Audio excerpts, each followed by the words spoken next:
Kakatropang pusinger ko. Tara na, let's go. Samahan niyo ako sa adventure ko. Tara na, let's go. Yo, kahit mang isang sulok ng mundo ay pupunta tayo. Makusinaman o saan. Tara na, let's go.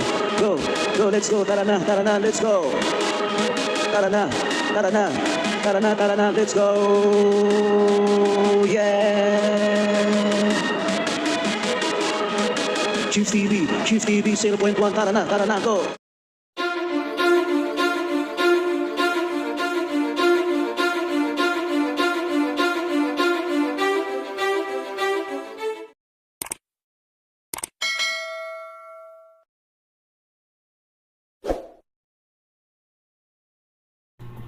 Hello mga ka-amazing, once again magandang araw sa ating lahat at isi-share ko mga ka-amazing yung mga kaganapan sa Davao kagabi kung saan ay namasyal ako at nadaanan ko yung aming Davao City Hall at ito yung makikita nyo sa ating video guys na mga amazing kaganapan at natsyempohan mga amazing na mayroon pala silang mini concert no.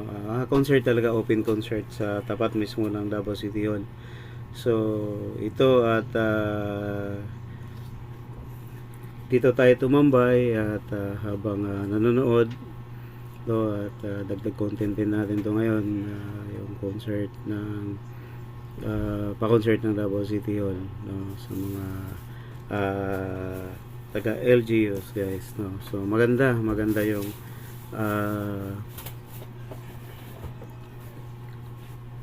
panoorin at nangyari lamang guys na nakamute itong video ko habang kinaka-cover so kasi para hindi tayo makapiright. Yan lang na makita natin guys no. So pero maganda talaga, maganda yung ambience no, at saka nung isang araw lang to nabuksan yung Christmas light sa harap nito mismo at maya ay masilayan natin yung Christmas light sa harap nitong Davao City Hall guys no. So kung napansin natin guys, napaka peaceful talaga yung lugar na to no. Yan napakaganda. Natsyempohan lang talaga guys, nagkataon na padaan tayo habang namamasyal din na may concert pala. So ito nakikisama na rin tayo sa mga nanonood. So once again guys, ako pala yung nagsapapasalamat sa mga ating mga solid supporters no, sa aking YouTube channel. At in-invite ko po yung mga hindi pa nakapag-subscribe, yung ating mga taga-subaybay at taga-panood na hindi pa nakapag-subscribe. Please don't forget to like, share, and subscribe sa ating channel Amazing Shift TV 0.1 po. At pakiclick na lang din po ng ating notification bell para updated tayo sa mga bawat video na ating i-upload sa ating channel. So maraming salamat din po sa mga silent viewers natin na nandiyan lagi habang tayo nakapag-upload ng videos at saka sa tuwing nagla-live ako guys no. Maraming salamat sa aking mga viewers pala no, kahit saan mang sulok ng mundo, sa sulok ng Pilipinas kung saan ay nandiyan kayo at pinapasyalan ninyo ang aking live no sa tuwing gabi. So maraming salamat guys. So ito, kwentuhan muna tayo guys no. Balik tayo sa kwentuhan. Napakaganda yung mga pailaw no. Simple bagat hindi naman yung sinasabi natin na napaka ang tawag dito, yung mga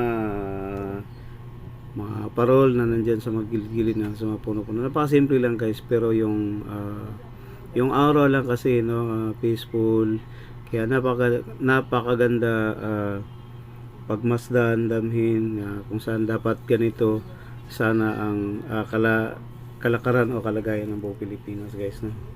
Na napakasarap ang pakiramdam na dito ang mapapansin nyo, maraming tao dito guys na nagsama-sama na magpamilya no, magbarkada no. Ayan, marami yan no, dito sa likuran ko banda sa gilid, marami at mamaya masisilayan nyo yan kasi ikot ko yung camera para makita natin na kung gaano ka katahimik, peaceful ang lugar na to no. Yan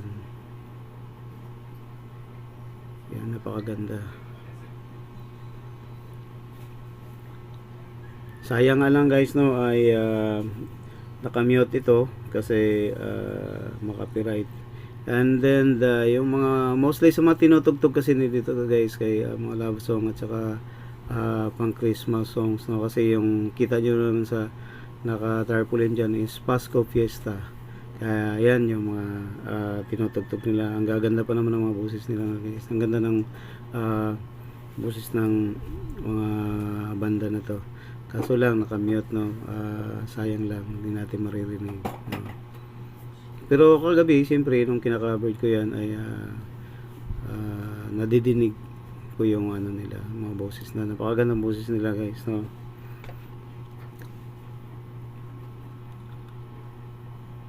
Ayan. So mahaba-haba to guys, mahaba, ilang oras din to inaabot, no. At sinubaybayan ko talaga hanggang sa natapos sila ng concert, then bago pa ako umuwi. Kaya maganda kasi at talagang ano, yung hindi ka maiinip, no, hindi ka sa habang pinapanood mo sila. And then makikita mo rin yung mga namamasyal, no. Paikot nito guys, no, paikot. At saka sa harap, no, yung mga tao kasi open nga to, napakaraming tao yan, hindi basta-basta yung mga tao na nandiyan ay nanonood, no. At saka diyan marami kasing mga meron ding mga decoration sa harapan yan guys, no, dito sa may bandang kaliwa ko. Yan dyan banda ay maraming nagpa-picture dyan, no, mga pamilya, barkada, kikita nyo dyan mamaya, si ikot naman yung camera, no. Kaya yun guys, no, yan ang update natin dito sa Davao City mismo, sa kaganapan kagabi, no.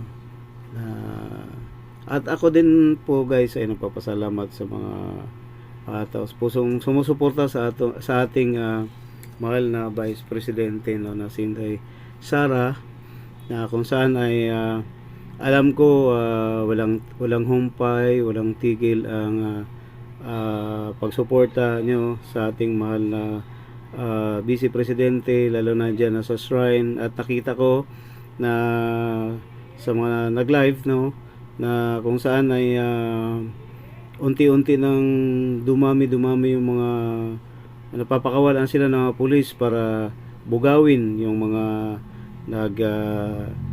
tipon-tipon na mga kababayan kapwa nating Pilipino na kung saan ay naglabas ng kanilang mga mga sama ng loob sa ating panggobyerno ngayon, no. Hanggang ngayon nandoon sila, no, marami sila nandoon. Tsaka yung mga lumalabas na rin yung mga retired na mga Scout Rangers, no, retired EAP, no, retired na mga kasundaluhan ay nagsasalita na rin, no, nandoon.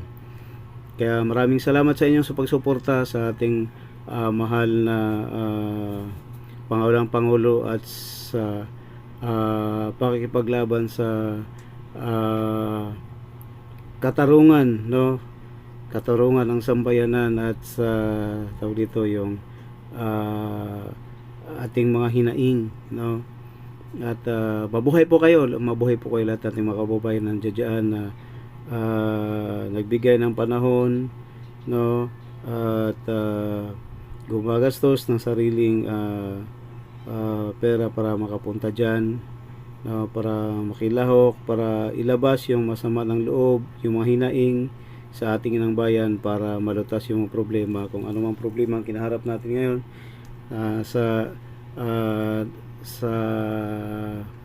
dahil sa mga corruption, no, na lumaganap at yung mga bangayan ngayon, no, sa Kongreso, no. At suportahan natin yung ating mga vlogger, no, na mga sila nag-expose, no, sa mga balita sa ngayon, dahil sa ngayon guys ay bias masyado ay ang mga media mainstream ngayon, no, like kahit yung mga yung 35 GMA yan, mga bias yan, no? Kasi pinipili lang nila guys, no? Pinipili lang nila yung mga isinisiwalat nila at binabalita sa araw-araw. Dito tayo guys, dito tayo sa social media, kasi dito sa social media guys ay andito yung katotohanan, andito yung actual footage talaga guys kung ano nangyayari sa ating kapaligiran, no? Makikita naman natin yan at hindi naman tayo bulag, nakikita natin yan. So sana ay